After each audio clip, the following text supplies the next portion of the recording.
Good morning, Las Vegas. Today we are in Relocation Engine headquarters, and today we have a very, very special guest, a dear friend of mine, Jenna. Why don't you introduce yourself? Hi, my name is Jenna Gifford, and I go by It's Jenna Rosalie on all my social media handles. I recently quit my job to pursue my passion in health and wellness and educating people on how to become their best self on social media. And eventually, I will have my products to sell. So, Love that. Woohoo! And tell us a little bit about what you do on social media. What type of audience do you engage on day to day? so mostly it's around 50-50 men and women that come to my page, but I used to work for the ultra high net worth as executive and personal assistant. So I gained a lot of experience in my past just learning about the psychology and how people with money live their life. And I wanted to educate people on mindset, entrepreneurship. I'm also a licensed esthetician, so I wanted to put in skincare. So I kind of grouped it in as just tips and tricks on how to be the best version of yourself. And then also some behind the scenes of just who I am as a person. And I like to laugh a lot, so I try to sprinkle in all the fun stuff in between. Beautiful, very beautifully said. And again, I think I catch a message here of like having the beauty from inside out. Is that a message, right? Yeah. And tell us more about your experience working with the ultra high net worth individual. What was that like, living and surrounded by money and wealth and affluence and opulence, and then through diffusion, how does that change your perspective? Yeah, so I think I learned a lot. There was a handful of high men that I worked for, never women. So I learned a lot from men, mostly that they are relentless and resilient when it comes to what they want to achieve. And they will bulldoze their way to get there because they have a vision that sometimes nobody else sees. And I was basically supporting them in how they can achieve that vision. So making their life seamlessly easier, trying to be proactive, trying to, see where any cracks are in their life and try to fulfill what they needed so that they could succeed. And it really taught me a lot on how to be my own entrepreneur and success in my own life because what I saw every day was a mindset that they had. Right. And people think, oh, they come from money. I get a lot of comments on my social media, oh, they come from money. They already had money. And typically that's not the case. Most of the men that I worked for all worked from the ground They're up. self-made. And I think a lot of grit and grime goes into it, but realistically, they're normal people. They Right. just have a vision and a drive, And audacity to really push power through. themselves. Yeah. Exactly. And they handle stress, I would say, more than most people can handle stress.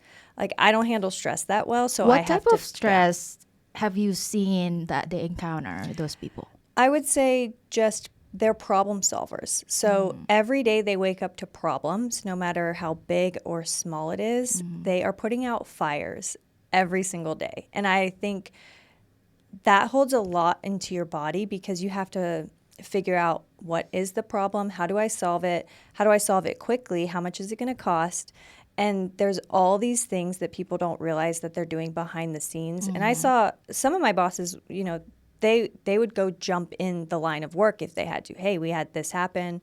I got to roll my sleeves up and get to work. Like, Right. because it's their business at the end of the day, and they're not going to let it fail. So Absolutely. It's their baby. Yeah. They put blood, sweat, and tears into it. Exactly. 100%. And so, can you tell us more what industry or what type of field those people that you work with? So one guy was tech. One guy, actually two guys I worked for were, I would just say serial entrepreneurs because they had a lot of different businesses in Right. Yeah. different That's sectors. typically what Yeah. the successful people does. Yeah. Right. Yeah. And then one guy I worked for, he was more just in the like poker and like gambling industry. So I think just a variety, but I got to see a lot of different backgrounds. Yeah, and the lifestyle is different all too, right? different. And how they see the world different. How Yeah, they see money different. Yeah, because some were younger and some were older. I mean, the oldest guy I worked for was 74, so he was in a completely different stage of his life, but Right. still hustling every day. Wow, and respect, yeah. Yeah, not stopping because it was his passion. And I would say, "Are you ever going to retire?" He's like, "No, like I love what I do." Like, and it was Wow. just his life, and that was how all of them were. They never really had an off button, I would say. It was more of just what they loved, and maybe it was part addiction because they were all just addicted. They're just consumed in their work. Yeah. Yeah, and I don't know, it's kind of like good and bad, double-edged sword, because yes, like you want someone who is passionate about their work, like putting their all into it, but at the same time, like they don't have time with family. There's no balance. It's impossible to do that. Yeah, and I think I learned a lot of that from them, which I was like, oh, I want to be able to have my own business and run my own business, but I don't want to compromise my health or my work-life balance. Right. And so what I've created in my life is more of, I want to wake up, and if I don't feel like pushing first thing in the morning, maybe I'll go for a walk or I'll work out or I'll have a slow morning and then I'll push in the afternoon. And I feel like that's given me so much more productivity because I'm not forcing. And with men, obviously they're a little different because They're biologically wired differently. Yeah. So they definitely can push, I think, a little bit harder. But for me, I find that it works better when I'm just balanced. Yeah, I totally agree with that, because I feel like the more you listen and tune into your body, the more it signals you, the more it directs you into the right direction. Totally. Yeah. Like it's like your intuition is gonna be sharp as a dagger, and then you will just be a magical being. Totally. And I think that if people would tap into their bodies a little bit more, you would realize, okay, I do need to rest, because there was a week where I was like, I need to rest. Yeah, and not feel guilty about it. And not feel guilty. Yeah. But that week I rested, I had a whole vision of changing my social media and pivoting. And that's what kind of jump-started me into the right direction. And if it wasn't for me listening, I wouldn't have. Right, it wouldn't turn out that way, right? Yeah. So I think it unfolds beautifully if we are aligned with ourselves, if we are in tune with ourselves, and don't ignore what your body tells you. Absolutely. Right? I'm all about tapping in and winding down and listening. And my younger me would feel like I would need to earn my way to rest. Oh yeah. It's just like how wired that we have to like hustle culture all the time. Again, like biologically it's not that way. Well, hustle culture in big cities, I think you're on the go nonstop, and there's always something else to do. And so sitting still is almost like, what am I doing wrong? Right. You're the anomaly. You're different. Like, why are you sitting versus everybody's busy, always on the move, and being the uncommon one? It's different. Yeah. Yeah. But I think embracing that and like honoring what your body needs, I believe it will reward ourselves even greater. Like, for example, like it gives you a epiphany. It gives you insight to change something. Maybe same thing for me. Maybe the greatest idea I've ever gotten was like when I was just doom scrolling or like daydreaming or like in the bathtub, like relaxing. Well, because I don't think you realize how much stimulation we're thrown at every single day. And when the stimulation stops, our body finally starts to relax and our cortisol drops. And Right. our body goes, oh, wow, I can like actually send you some information that you can download that you might want to hear. Exactly. So it's definitely, I'm all about it. We can finally hear our inner voice. And sometimes when the world is too noisy, those little voices just... Yeah, and our inner voice is our guide. It I is. think that a lot of people don't realize that we have all the answers inside of us. Spot on. Yeah, we have all the answer. You just have to listen. Yeah. Or shut everything down. Yeah. And or sometimes it's timing too. And I think that, you know, you go through certain situations and then you get the answer because you're like, why? And then all of a sudden you're like, oh, now I see it. Now you get it. Yeah. Yeah, right. So I do believe that. So let's talk about Entrepreneurship. sure. Yeah. Where are you at right now in your journey?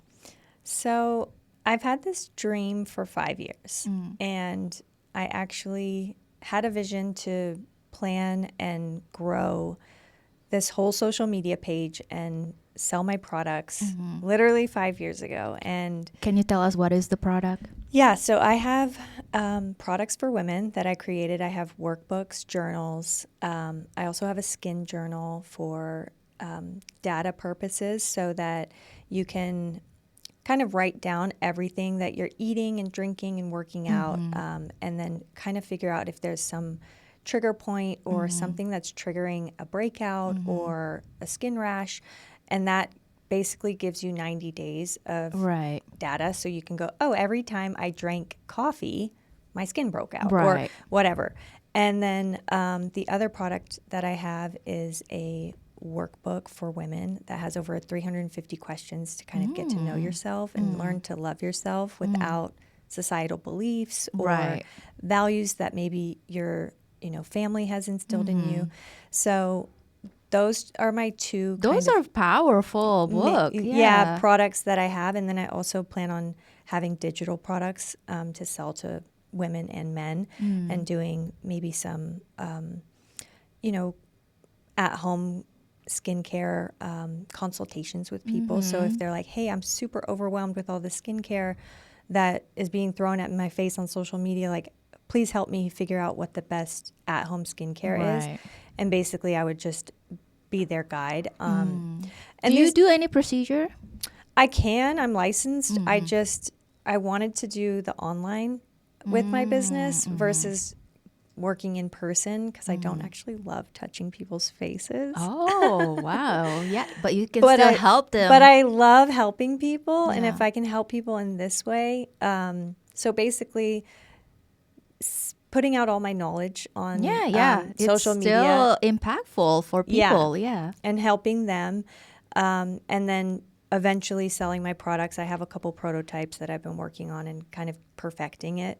Is it a skincare line? No, just the workbooks. Oh, and I don't really want to get into skincare. I think it's a little oversaturated, and there's plenty of it. So I think using what's out there, because there's plenty of good stuff to use out there already. Yeah.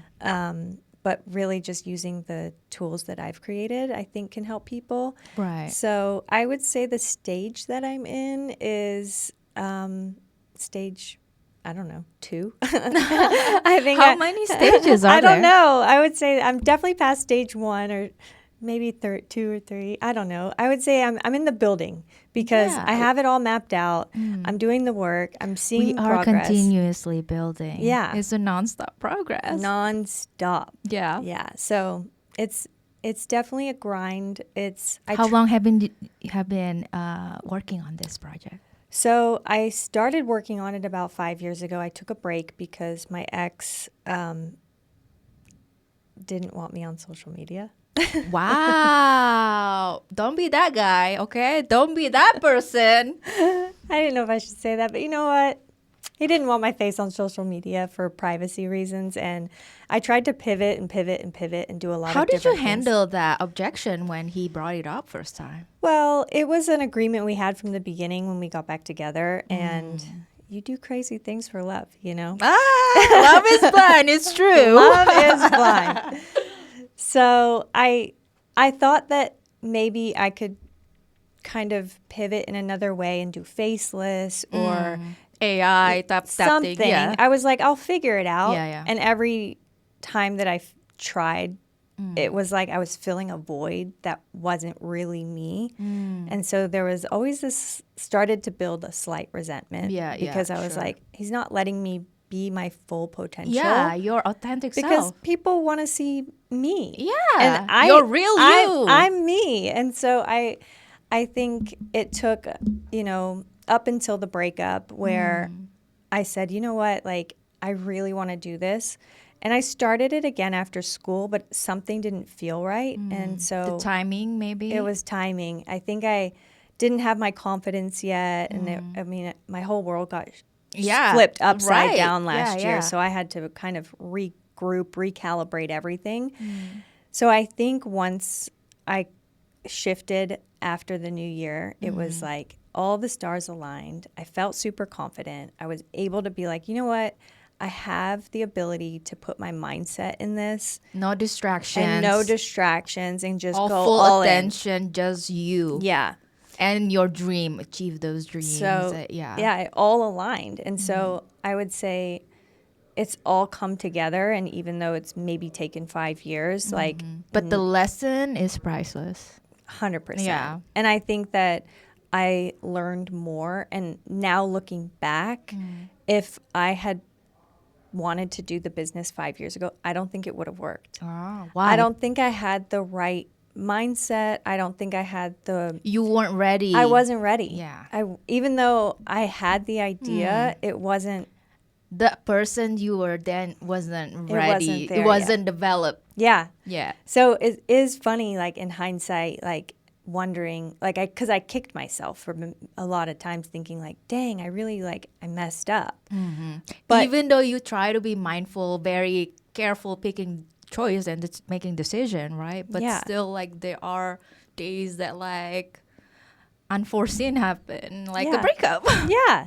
So now I think I've kind of put everything behind me and I've just really pushed myself to work on this every day like it's my job because I'm not only a boss, but I'm also an employee. Yeah. So I have to tell myself what to do. Yeah. And so I structure it like a 9 to 5, Monday through Friday, give and take, where I have a little wiggle room to say, today I'm really just not feeling it like we talked about. Give yourself grace. Yeah. Give myself grace and know that, because last week started off terrible and then it ended great. Great, yeah. And it was one of those weeks where you think, okay, like you can't win them all, but then sometimes there's always like a little glimmer in it. So and then that optimism kicks in and you're 100%. just like, yep. But being an entrepreneur is a trip because it's all a roller coaster every single day. There's highs, there's lows, there's what the fucks. There's nobody know what to do. We're just all trying to figure it out. And unless you go to school for business, which not a lot of entrepreneurs do, even the business guys, they don't give you step by step. There's no, and even if there was, every business is a little different. And I think that there's, because I've talked to guys that they're like, this isn't a business plan, Jenna. Like this is a hobby maybe at best. And I'm like, but then I look at what their business is and it's brick and mortar and they don't know social media and they're boomers. And I'm like, they don't get it. They're not your people. They're not my people because when I talk to people that understand, in the same resonance with you, they're like, it'll take one video and you're going to be great. Exactly. That's it. So it's just it's a mindset. And I think you have to block out a lot of the noise. Absolutely. And just push on what your goal is and realize like, this is where I want to be and I'm not going to stop until I get there.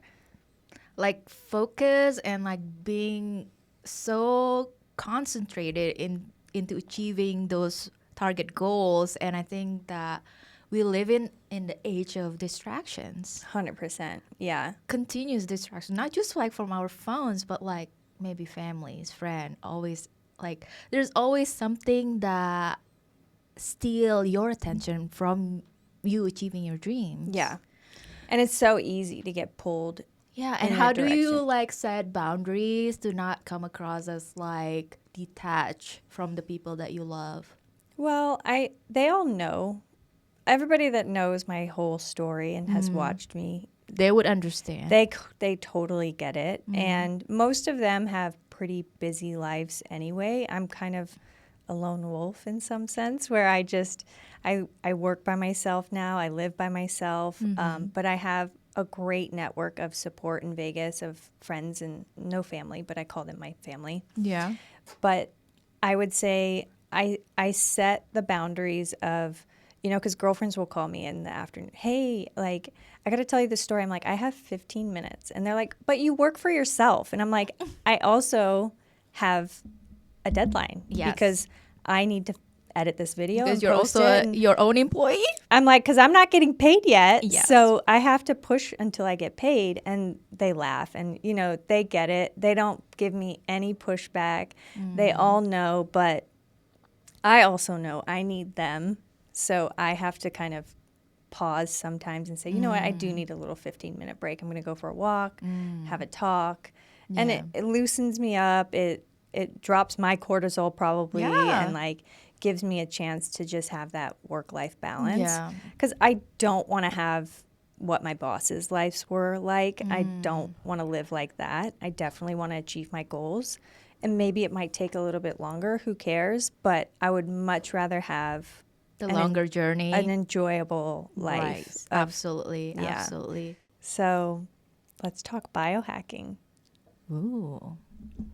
Tell me what you know, because I love biohacking. I got into it about 3 or 4 years ago. My favorite, my most potent biohacking Tool or tip? tips. Okay. Fasting. Fasting, just water. Just drink water 7 days straight. Magic. Just fasting. Fasting.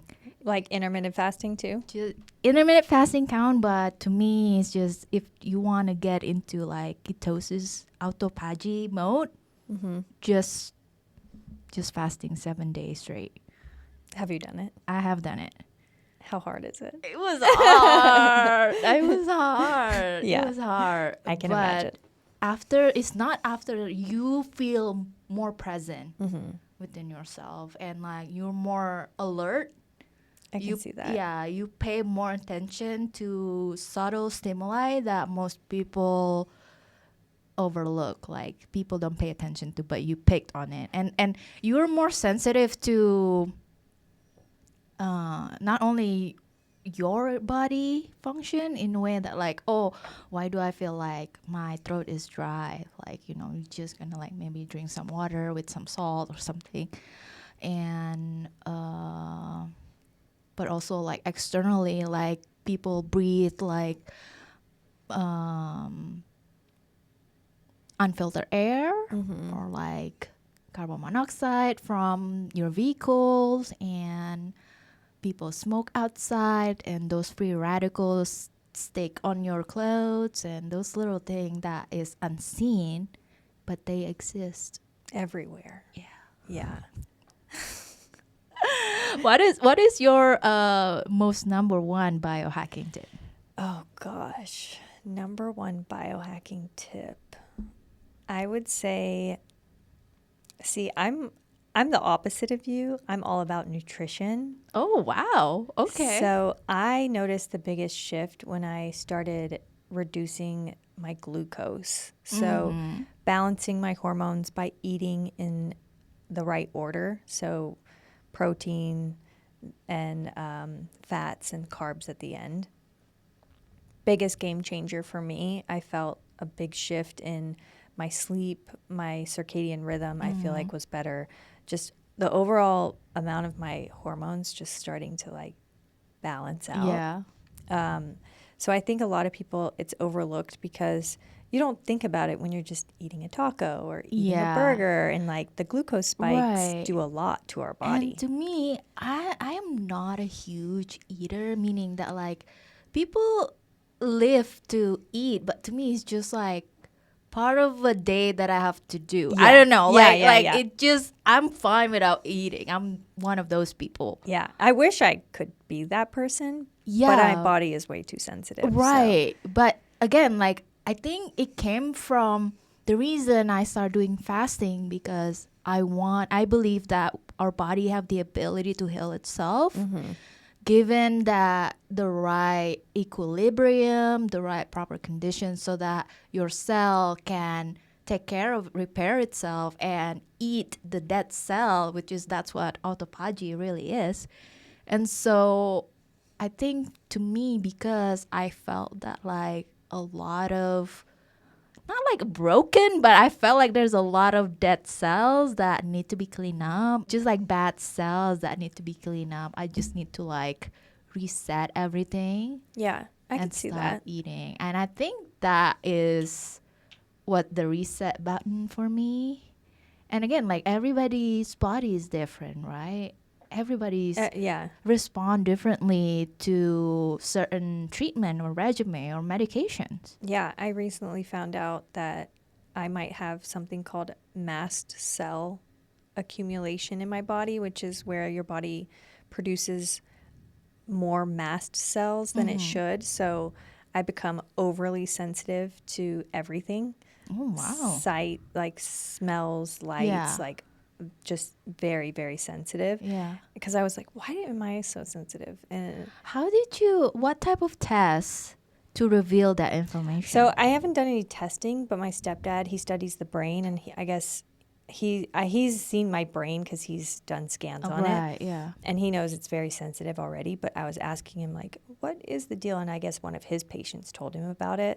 So I haven't done enough research on it yet. So just but correlation study. Yes. Okay. Yes. Definitely a case study. Yeah, definitely. So I Yeah. think it's very.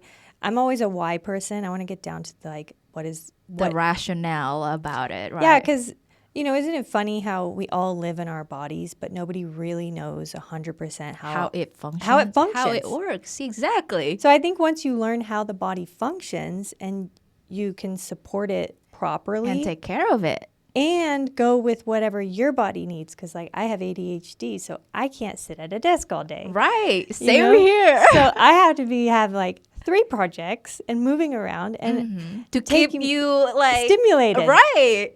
So I think once you kind of learn certain things about yourself and your body and how it works properly, then you can actually utilize all the skill sets you have that to like 100%.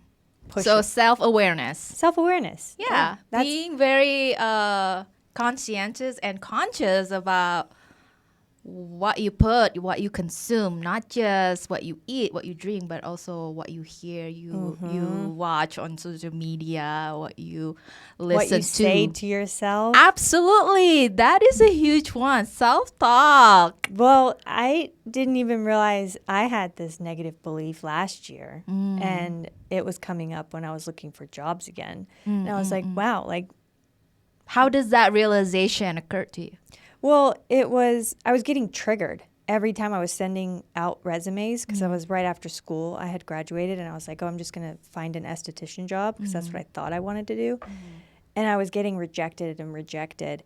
And I realized, oh, wow, like this rejection doesn't feel good. But I was like taking it so personal. And it was a negative belief that I wasn't good enough. Right. And I had to sit with that and realize, like, no, I am good enough. It's just not your path. It wasn't my path first, but I was good enough. It was just not, it wasn't aligned. It wasn't alignment. And so I had to squash that. And then it was when I started pivoting and realizing, like, no. Oh my God, I can totally relate to that. Yeah. Yeah. So I think, again, going back to what we said earlier and like getting still and quiet and listening to not only what your body is saying, but what you're telling yourself. Yeah, the self-belief. Because it's all just so connected, and we are the driver of our life, and you can steer it in any direction. Yeah. Beliefs, working out also is like a big one for me. I'm like really passionate about just moving my body. Okay, I have a question. So because like I know we talk a lot about pivoting, like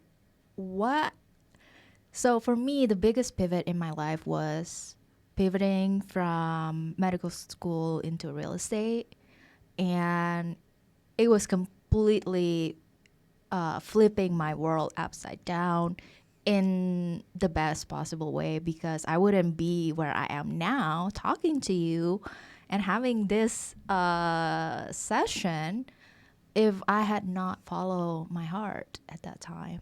Like I have to make the hardest, having the toughest conversation with my mom to say that, hey, this doesn't work for me. This is not for me.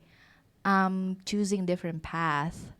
And that took me about 25 years to have the courage to say that, because maybe the story that I was telling myself, the belief that like because I'm the only child, I felt that I have the responsibility to be what my parents wanted me to be, which is a doctor. And I I'm grateful I have the privilege to went through the journey and taste what it's like in the world that like most people are dream to get into. But again, for me, it just doesn't feel aligned. It doesn't make me happy. What gave you that sense of not feeling like it was aligned? Like what was the light bulb that went off? Oh, ooh. I it was when it was the last day. It was during COVID actually. I was so busy during COVID because I run this supposedly 12 people clinic, but I ran it by like two, but mostly me doing the testing, taking payments. And at that time, people need PCR tests to travel, even domestically. At that time, it was A a wild weird, time. a wild time. Yeah, nobody knows It what's was happening. But like, hey, I'm making money. I was like doing the test, like cars after cars after cars, and then like signing all the lab result and whatever. It was like, but again, like um one day there is like I would say an Indian, like he looks like a monk, but like one of those like people who have like very long beard, and then like I can tell he's Indian based on his accent. And he came to me, it was like the end of the day, and he was like asking for help because like, hey, I need to go home but I don't have the money to pay for the test. Can you help me? I was like, oh, I can't do this because I cannot fabricate stuff, like just create a test for you without putting it on the system. We do inventory count at the end of the day, which is that is part of my job. I keep track of that. And I take my job very seriously because I mean, I felt that someone trusted this business for me to run. So I have to make money. I have to fulfill. I have to make sure it's done by the book, by the protocol. So I was like, okay, and just something in me says like, just help this man. And he was like, he just kind of like, I don't know, either I was getting duped or like, but he says something that make me remember of my father in that moment. And I have never met my biological father, and the fact that he say something pertaining to that, and my father's name is Paul, and he says something along those lines that Paul is something something something, and then he give me a piece of paper, and then there was a name Paul in there, and I was like, what? Okay, I need to sit down and like, and then he give me a piece of stone. I can barely understand what but he just like, but I did the test for him. I paid for it. That's nice of you. So that is, I think, the flip button for me that make me realize that, hey, there's another path that is truly meant for you is calling now. Don't ignore it. Yeah. So that I felt like that man was sent to tell deliver you. that message, because a few years ago, the reason before I grind my way to medical school, I felt like a slave back then, but it was true. It was true. Like, it was very rigorous, and Not for the most faint heart. And again, like, it's a service, like, and I kudos to people who work in first line healthcare, first I know. responders. They are truly heroes. And I've been there. I've seen the not just the business of a healthcare running private clinic, but also like the insurance stuff, the bureaucracy, the politics of it, the Yeah. lawmakers, and then regulation. It's all interconnected. And to me, I don't want to be part of that. It just, and I felt like it's too glamorized, Yeah. Yeah. right? And then I get into personalized medicine and I realize we don't really need that fancy medication. No. That's the switch also occurred to me, in that like, hey, like it's truly glamorized field, truly, where you can just heal yourself if you know, Well, yeah, I think right? a lot of the doctors are, They make money. Hey, that's how they make money. they're drug dealers. Yeah, that's their business That's their model. business. That's their It business is. model. So like and I also work as in clinical research. So we do clinical studies for like big pharmaceutical companies, and it's specifically psychiatric drugs. Oh, wow. So like Teva, Pfizer, Eli Lilly, and all the big multi-million billion-dollar pharmaceutical. And I've seen people that they've done testing, that they're giving not placebo but the real study drugs. They're just obese, very unhealthy people. And I'm just like seeing this every day. It just make me feel like a hypocrite. Yeah.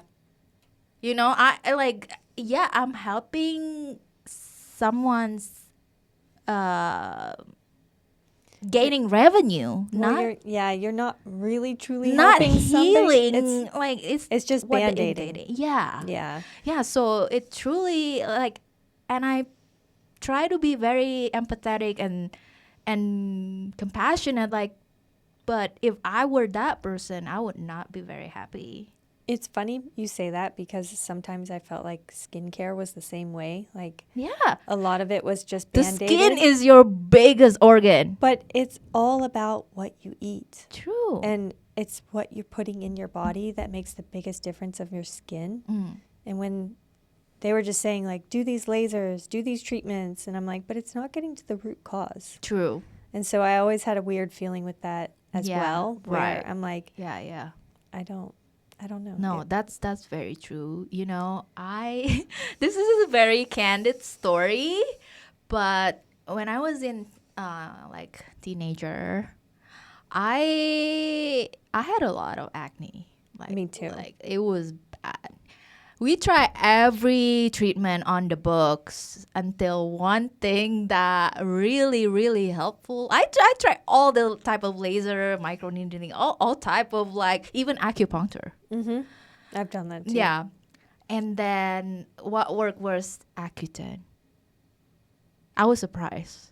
But I was like, hey, if it works, it works. Like, F it, like, it worked. Yeah. But then after that, it was like, okay, now what? I have to maybe, it take a lot of toll on my liver. Oh, yeah. It's On my liver. It rough was, for yeah, your rough. body. But after that, I mean, it can cause birth defect. That's how tough, how strong Yeah. that is. Yeah. In school, they told us if somebody's on Accutane, we have to wait 6 months to a year to treat them Right? because the skin is so sensitive. Yeah. afterwards. Yeah. I mean, the blood is just, the Crazy. drug is very strong, but it worked Yeah. for me. And so, and also after that, maybe also it comes with a age too, right? I start to like accepting myself more and kind of like, okay, you don't have to compare yourself to other people. They have different biology than you. They have different skin type. They Yeah. have different lifestyles. So again, like telling, like unlearning to compare. Yep. Also, yeah. Yep. I can see that. Mm. So what do you feel like was your biggest, like, when you got into real estate, how did you transition from medical, and what, I guess, how do I want to word this? What was the when you realized you were in real estate, what gave you the passion and drive? Because it's such a different way of going from medical to real estate. But you know what? You may think that it looks different, but truly to me, the essence, You're helping people. you are serving them, Right. right? But it's also personal. Well, it's personal, but you're helping somebody find a home. Mm-hmm. And healthcare, you're helping them get better. Better. So I think that the transition is different. I think the magnitude is different. One is personal, and the other one more like your collective. You're not just thinking about yourself. Maybe you have family, you have vehicle, you have pets, and you have work to consider. Or all those. future. Correct, yeah. Yeah. And those things are, and when we look synonymously with healthcare, like, yeah, you have maybe your genetic, maybe you have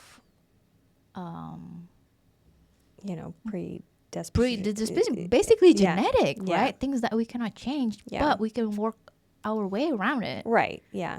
But a lot of it is lifestyle. Yeah. We know that now. Yeah. But I think transitioning from one to the other, I think is very fascinating because in my opinion, it looks so different. But yeah, maybe for you, it's very similar skill set. Yeah, but true. But maybe a different path that is more fulfilling that you can.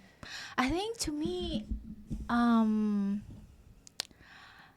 it's more relational for relationship versus healthcare. It's a little bit of like there's transactional and a number. Part number two, right?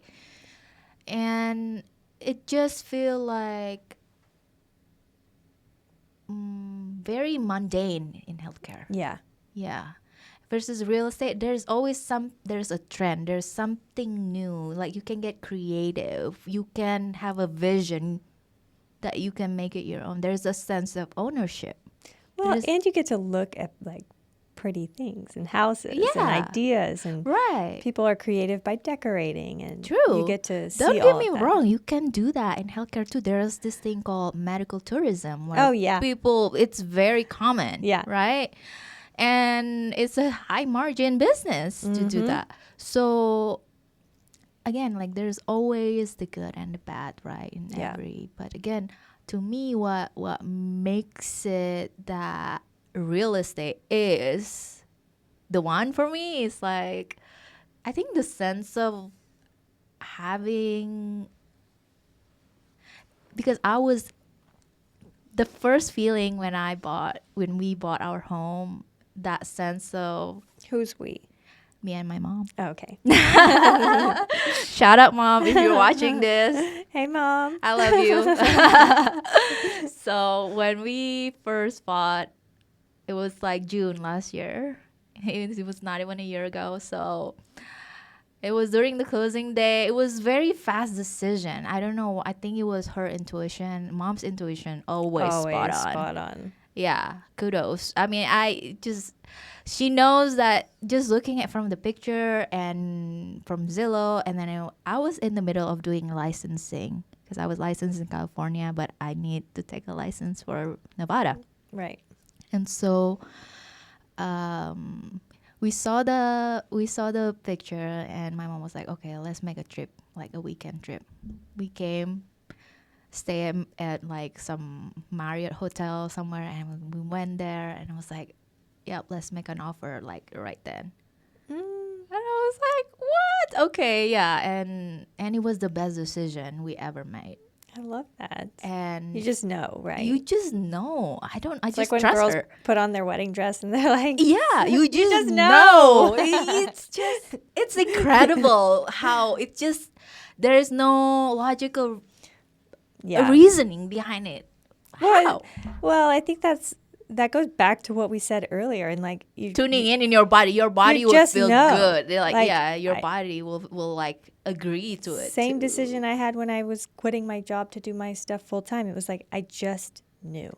You just knew. I just knew. It You was a just feeling. feel right. You just feel felt right. Yeah. Everybody was like, "You're crazy," but sometimes you just It felt right to you. yeah. It may not make sense to everybody. Yeah. But it makes sense to you. Yep. So I totally, it was That's that really feeling. cool. Yeah.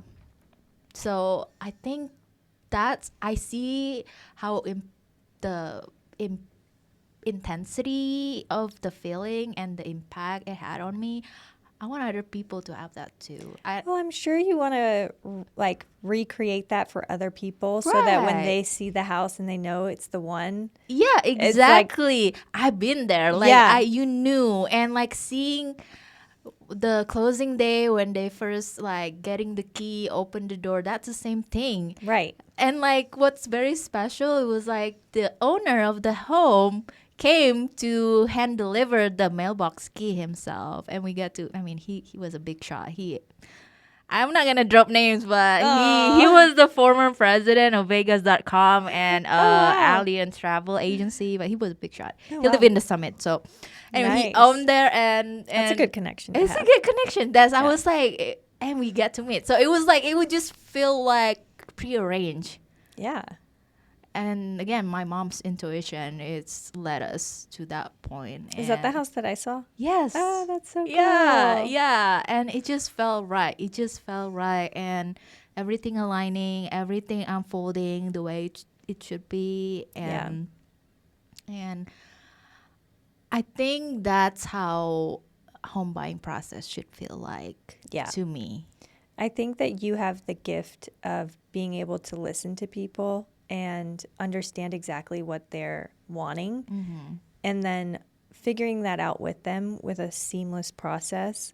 Yeah. And then helping them kind of envision what their life can look like in the right house and finding it. And I think that is such a skill that a lot of real estate agents don't have because they don't have that empathy. And I feel like with you have a strong sense of just being able to see through just a number. That means a lot to me to hear that. Yeah. And I think that is something that, people will come back to you for a second home or send you a referral because you don't want to be a number. Like people don't want to, they want to feel seen and heard and understood. And I think that you have the ability to give that. And I think that's a gift. Oh, I really appreciate that. That really warms my heart. And that was very kind. And to me, I don't know if you heard that about golden rule. You treat people how you want to be treated. Absolutely. But there is a platinum rule. What's the platinum rule? You treat people the way they want to be treated. Oh, yeah. Absolutely. It's on their terms. Yep. Right? Client. It's their story. Yep. They are the hero of their own story. We're just the guide. Yeah. Yeah. So that's, I think, And that's a skill a lot of people do not have. That's how you differentiate yourself. It's very true. Yeah. So I would say that. Hey, it takes one to see one. So I feel that you have the same gifts and ability to see not just the beauty in people, but also the depth, the unseen, the substance. Oh yeah, I'm anybody that knows me, I am not a surface level person. Oh, love that. We love that. I will dig and ask, and I want to know tell me the good, the bad, the ugly, because there's no judgment here from me. Like, I always find that we're humans. Speak your truth, right? Yeah, we need connection, and we need just authentic and full radical acceptance. 100%. Yeah, because we're all here and we're all making mistakes. We're all experiencing the same human experience together. Yeah. We bleed the same. We shit the Literally. And then we all die the same. So Yeah. it's, at the end of the day, it's So just be kind, be compassion, and we're all one. And I think having that microcosm and macrocosm, yeah. as above, so below, right? As within, so without. Drop the bar. Mic drop.